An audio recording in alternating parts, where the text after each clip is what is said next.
Welcome to Blue Grit Radio, the podcast that explores making better cops for a better community. I'm your host, Eric Tung. I've been an active police officer since 2007.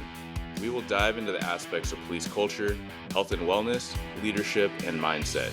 You'll hear from experts not only from policing, but all industries as they relate to being our best with purpose, passion, and positivity. Join me as we share stories, lessons, and advice so we can all be better for ourselves, our teams, our families, and our communities. All right, ladies and gentlemen, welcome back to another episode of Blue Grit Radio. This is your host, Eric, and it's nice to be back with y'all. Today we have a solo cast. It's been a little bit since we've had one. And I guess in reflection, a lot of the reason why is because we've had a host of guests, a lot of people very eager, willing to come on the show, people that I've gotten connected with through the space, through the profession, but also through the wellness space and through leadership concepts, and also doing what they're doing on social media, on podcasts, whether it is for first responders, for wellness, for leadership culture, whether it's for the wellness space, fitness, health, mental health, and whether it's just through like super useful tools for our life, outlook, mindset. And so that has been an extremely rewarding progression. A lot of people coming in, reaching out to be on the show, or suggesting someone and their company or their product to be on the show, which has been great. For better or for worse, there's a lot of people I just haven't been able to get to. I mean, I do get back to everyone, but as far as scheduling, a lot of that just comes down to what is resonating with audience, what we need to fill as far as gaps, or what messages are, like I said, just really hitting hard where people are providing feedback, where people are saying, hey man, that episode where you and such talked about XYZ, that really hit me, right? That really affected me. That was exactly what I needed to hear, or what I didn't think I needed to hear, but what I had a lot of takeaways from. And so those messages, whether they come through the social or through email, LinkedIn, are extremely helpful in helping me be of service to you, which is really what this is all about, where it all started. With that, I am open to taking sponsorships, right? So people that want to come on, if they have, and it could be a, kind of a multi-purpose thing where people have a product that is very helpful in aiding, whether it's any of the things we talk about, whether it's about health and fitness, wellness. Yeah, let's showcase you. So all to say, please keep the feedback coming. That's Blue Grit Wellness on Instagram, or Blue Grit Radio on Instagram, as well as bluegritwellness@gmail.com. I'm also on LinkedIn. So exciting things. Very eager to keep coaching folks. Very excited about conversations I'm having with a larger agency to help them build their wellness programs. So again, if that is of value to you, I'm certainly down for it. This is clearly something I'm passionate about. I do all this for free. I do the podcast, I do the social media because I believe in it. I believe in mentorship at scale. However, you can't reach people contextually and specifically at scale. And so that is where I'm very eager and open and excited to work with individuals. However, this is all here for you. So as always, in addition to feedback, when you have questions, let me know. There are topics that we can dive into, and we will dive into. There are also topics of the Q&A segment I have, Ask Tung, on Police One Now. So that is where the topics are coming from. It's from questions from folks like you. Generally, I'll respond back with my quick take and then say, hey, this is an awesome topic. We'll take more time and some diving in and maybe some research reference. So stay tuned for that. And it's been really, really cool, rewarding process and a project to be involved with as well. Today, we are getting into exactly one of those things. I was recently asked, and this is the most recent Ask Tung. We'll get into another one. We're kind of going out of order, but it's the most recent one where one of you gents reached out, basically asking if their young age is going to be a hindrance, an obstacle, an arduous challenge in becoming a police officer. And this is a guy that I've interacted for quite a while. He's been in the process. He's been out of the process. He's doing his thing, working corrections, which is like fantastic, right? As far as building that resume, he knows where he needs to get, and he knows that so far his youth and quote unquote inexperience has been an obstacle to getting hired. And so his question was whether it would be an obstacle when he does get hired. This is a guy that's young. He's about as young as you can be coming into the process. That's exactly what I experienced and exactly what a lot of folks experience. But at the same time, when he does get hired, and it's fantastic thinking and planning, will that be an issue when he is young, right? When he's in his early 20s, when he is baby faced himself.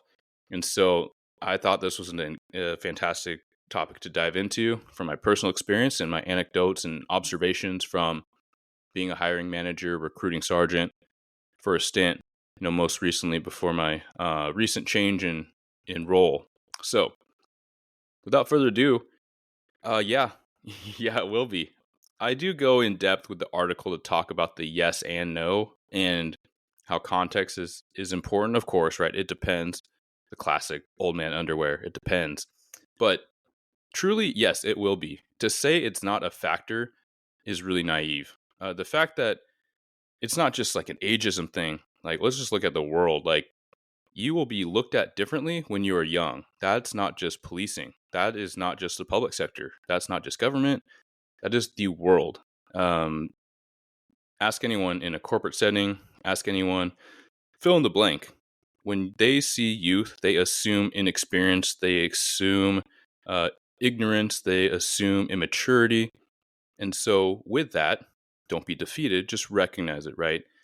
Know the landscape, know thyself. This is something that I always talk about, which is just to be introspective, but also to be curious, to be observant of your landscape, of the situation around you, of your environment. With that, there's a lot you can do with it.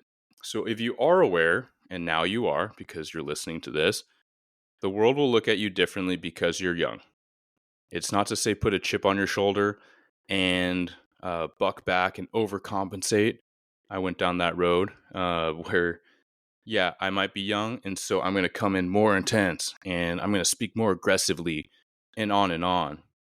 But it is to say, be aware, and with that, defeat any obstacles that come along with that. What do I mean by that?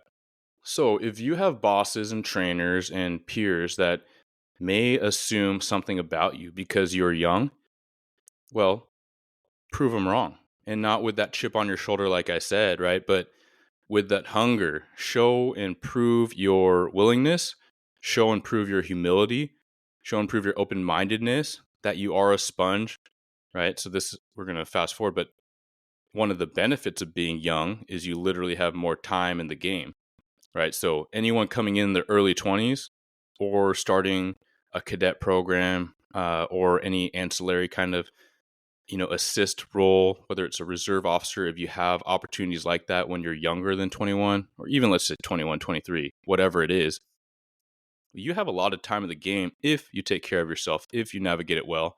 That's what the show's all about, where you can build so much experience in that time. And I've been 17 years in the game, and I still feel a novice in so many things. Like, there's literal things that I know very little to nothing about in law enforcement. That's how deep, that's how vast it is. And there's a lot of things I will never hope to know much about because my role, my scope, I'm going to leave that to the experts that dedicate years and a career towards it. And I got to trust my people, right? That's what makes a good team. Sports analogy, because people like sports, and I've come to really appreciate sports psychology and coaching dynamics, but you don't need a team full of quarterbacks. Actually, you will utterly fail with a team full of anything, right? Whether it's forwards, point guards, pitchers, everyone has a role to play.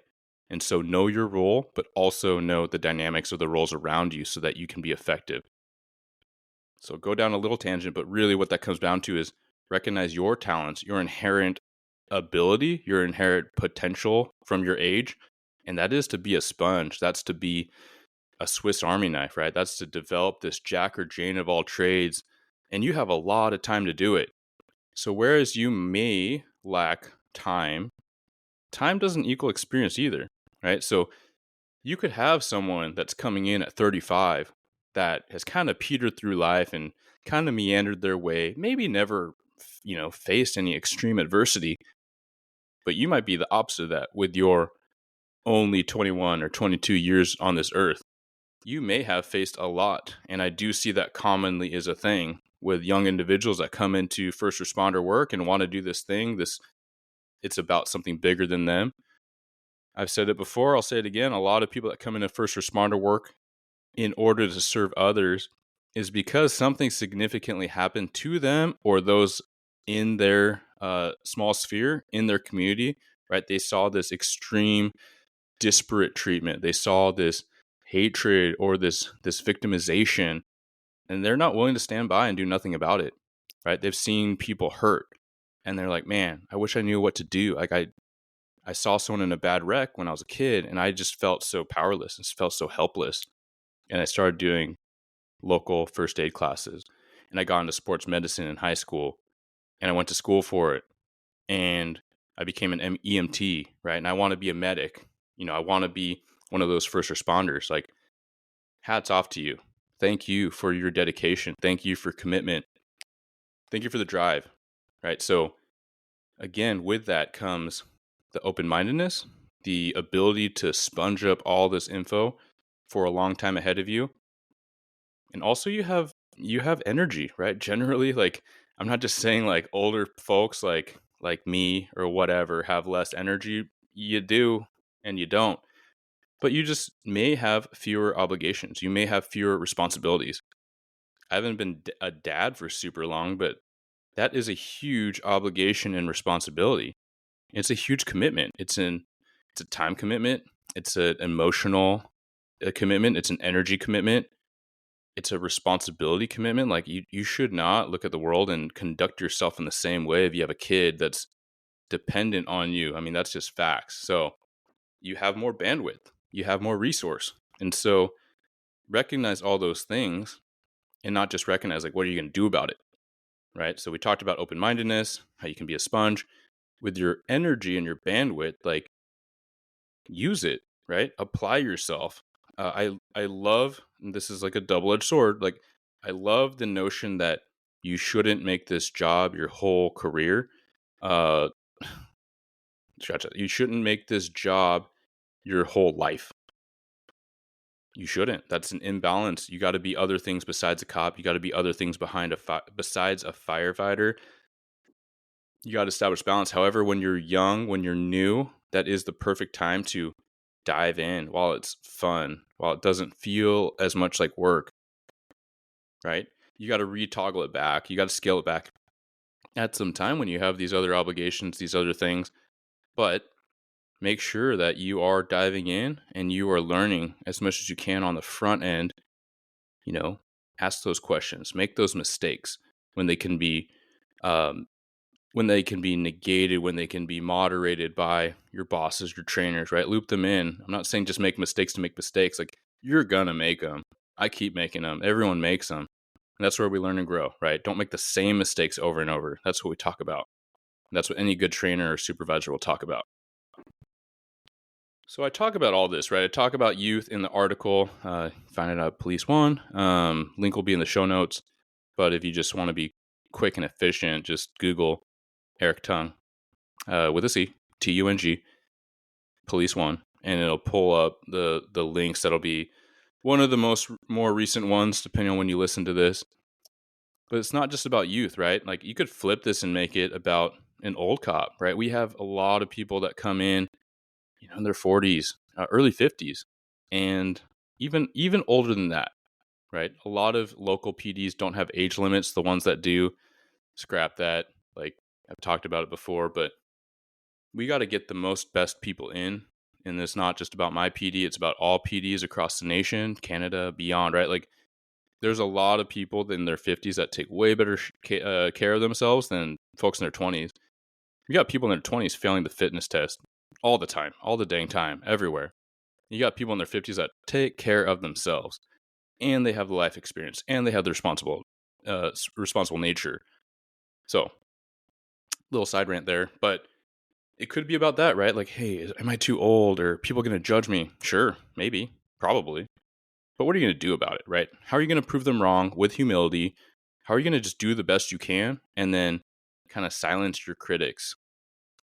You could talk about that age dynamic with assignments, with promotions. We could talk about, a physical ailment, a physical condition, right? Like maybe you have, I've seen an officer with missing part of an arm. He was in academy the same time I was, but man, I did not hear a single person count him out. In fact, he was ahead of me in academy, and everyone was like, "That guy is a beast. I would not mess with that guy. He's doing one arm push-ups, and he's a big dude. And he's doing speed reloads. With the partial arm he has in the range, faster, more accurately, more efficiently than people with two hands." So that's the kind of thing I'm talking about. He didn't have an ego. He didn't carry himself like with his chin up, like looking down on people. He was just a dude. He was a recruit, and then he was an officer that handled his business and silenced the critics by proving it. You could say the same about, smaller framed people, right? Your 5-foot officers or even shorter officers, right? Is that going to create an issue? Well, how do you want to define issue, right? Is it going to create a challenge? Sure. If you're 120 pounds, if you're 100 pounds, you're not going to have the same abilities. You're not going to have the same dynamics as someone that's bigger, right? Someone else that can just use their weight or their size against someone. You won't have that. So how are you going to compensate for it? You got to make sure your fitness and your skills are squared away. You got to make sure your fitness, like your training, your size to strength ratio has to be amongst the top, right? Your grip strength has to be amongst the top. But beyond that, like you got to have some skills. You got to do some mat work. You got to have some defensive tactics way beyond what the required is. The required is laughable. We know this. Anyone in the job knows this. So take it seriously and prove your doubters wrong, right? How many times any officer can say that they know a host of, let's just say, larger than average size frame men, right? Let's just say that because that's pretty common, right? So any guy who, let's say, 5'10", 6 foot tall, maybe 180 to 220 pounds, like so that's a pretty decent sized guy, right? But we know a ton that aren't in good shape, and you have weight, but like what else do you have? And we've seen these good sized guys absolutely struggle and gas out trying to get someone to put their hands behind their back. And I'm not talking about the super high, just methed out suspect. I'm talking about just someone who's actively resisting, who is not in great shape, who is not like spending 3 hours a day in the gym, but they are motivated and they are filled with adrenaline, as should we be when we're doing the rest as well. But they're gassing out and they're trying to wrench, but they're not using proper mechanics. They're not using some plain leverage to get someone to submit, right? To get them to a position of disadvantage, control them, right? Control the hips, like these more basic things. And I'm not trying to disparage anyone. Like I was there, right? I had good fitness much of my career, but I only had the basics of DT, right? That's where earlier I talked about the extreme benefits of just a little extra training, right? A little extra mat work, some introduction to BJJ, whatever you have access to, right? Talk to some people that wrestled in high school, learn from them, right? Like mess around, right? Like get some basic tips on positioning or takedowns, high low. How are you going to control the hips, right? Like how are you going to keep someone from getting up? Because those are super basic, but they need to be drilled. They need to be reminded of. Right. So I talk about all of this, and you can keep filling the blank with any characteristic of somebody, right? You can talk about education, lack of, too much of. I mean, that's a thing. What do I mean by that, right? You have applicants that have spent their whole life basically in academia, right? They have advanced degrees, and then with that comes assumptions, right? And you might think bias, sure. Like that's kind of the whole point of this conversation. I'm not saying bias is good. We all have them, right? The recognition is that we have implicit or explicit bias. We got to keep it in check and be aware of it. I'm saying for the benefit of the person, for the recruit, for the officer, how are you mitigating those things? And you might be self-conscious about those things, which is why the second bulk of this article is talking about imposter syndrome. So what is imposter syndrome?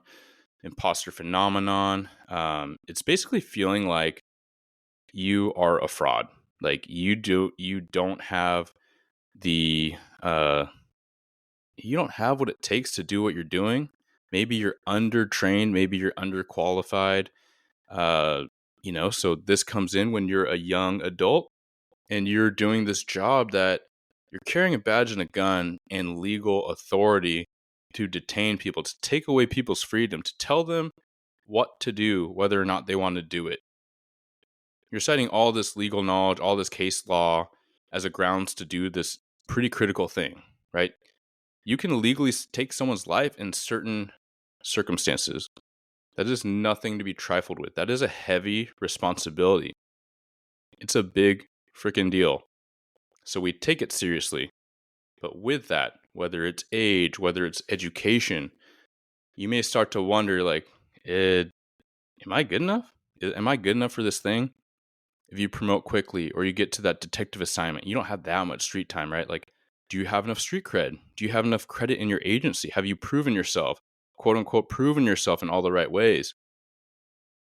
So imposter syndrome is something that everyone deals with to some degree, unless you're a total narcissist. I mean, I'm not a mental health professional or a psychology, master's or doctorate candidate, right? But you get what I'm saying. Everyone has moments of self-doubt. And so the first thing is just to be aware. And I found it very helpful, and you could check the article for citation and just more specific reference. But a lot of people that are very high achieving, a lot of really successful folks, like they dabble in this. And I really appreciate people that have come on, they've written about it, they've maybe podcasted about it, right? They've spoken about this where they get in their own head all the time. I'm not saying do that. I'm saying like that you might be predisposed towards that if you are a very high achiever, if you're a perfectionist, that's totally a thing. But the positive thing is that because you're putting yourself under the microscope, you're constantly trying to refine, you're constantly trying to tweak and get better. That's why you do get better. That's why you do accomplish what you accomplish. So don't beat yourself up, as always, right? I say give grace to others, but you don't and you can't forget about yourself, giving grace to yourself. So recognize, appreciate that you put yourself under pressure. That's what got you to where you are. That's what got you to this job, right? Going back to the beginning, you're a young cop. You're starting off. You're 22 years old. Awesome. You beat out like the large majority of 21, 22-year-olds. Okay, now let's go to work. Let's not doubt yourself so it's crippling. Let's keep that thing in check, right? Pressure's on. You put enough pressure on yourself. So recognizing that about yourself, that introspection, right? Know thyself. Just do what you can to decrease that pressure a little bit, right? So the first thing is to stay positive. And we already started talking about that, right? Recognize where you've come, what you've been through, what you've accomplished. Take inventory, right? That's super helpful. We all know positive mental attitude can make a big difference from anything from achieving or winning a competition. Sports psychology, right? We also know it can do a lot for beating a poor diagnosis, right? Everyone knows someone or has heard about someone decently close to them that beat cancer or overcame this really negative diagnosis, right? Maybe it was a physical ailment, like, hey, you'll never walk again, right? Stories like that. And meanwhile, person's walking, has halved their PT rehab schedule because they want it, because they believe in it. It's a big freaking deal. And when it comes down to the big moments in life or career that will define us, that's what the governor is going to be, right? That's one of the biggest things. Like, we can't just will ourselves positively into things, but that can prompt and propel proper preparation. I really wasn't trying to do all those P's, but that was kind of good, right? Like prompt, propel, the proper preparation. I'm sorry, guys. But truly, it's a big deal, right? If you put in the training, you work on your mindset, you can get most of the way there, right? Also be objective, right? So a lot of times this might come up with moral injury. I've talked and written about that, where you have this guilt and you're like, man, I should have done this or I should have done that, or I wasn't even in the position to do that. And what was I thinking? What was I doing? What was I not doing? But one way around that is to see and anticipate what you would say if your buddy was saying that, right? If your peer, your team member was saying that. And most of the time it's not rational. So most of the time you can recognize in your head, hey, if my buddy was saying this about that call or what he or she did, I would be like, snap out of it. That's irrational. That is not even fair to yourself. I would never expect you to have that kind of 2020 hindsight. That's not how the world works. So then flip it back on yourself. So on this, if you're beating yourself up, if you're just like, man, I don't know if I have what it takes. I don't know if this is good enough. Like, think about what if someone in your exact, or not your exact position, but someone was in your position with the exact same mentality and verbalizations, right? What if they're saying the things in that similar notion, right? So a buddy is saying, man, I'm brand new. I don't know if I should be doing this. I don't know if it's going to be too big of an issue. Like I'm only 23. I've done some part-time jobs. I think if you're objective, you'd recognize all the reasons why that person, aka you, got hired.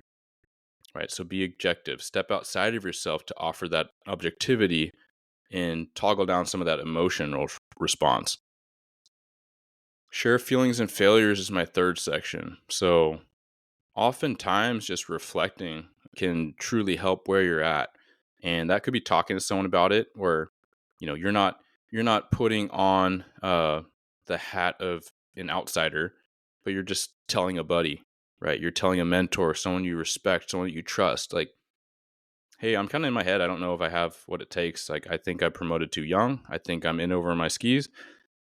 Oftentimes that person, because you trust them and they have a relationship, not that they're not just going to butter you up, but they'll be like, okay, knock it off. Like you've put in the work. Like you have the resume, you have the experience, you have the judgment, man. Like you've been responsible since you came in.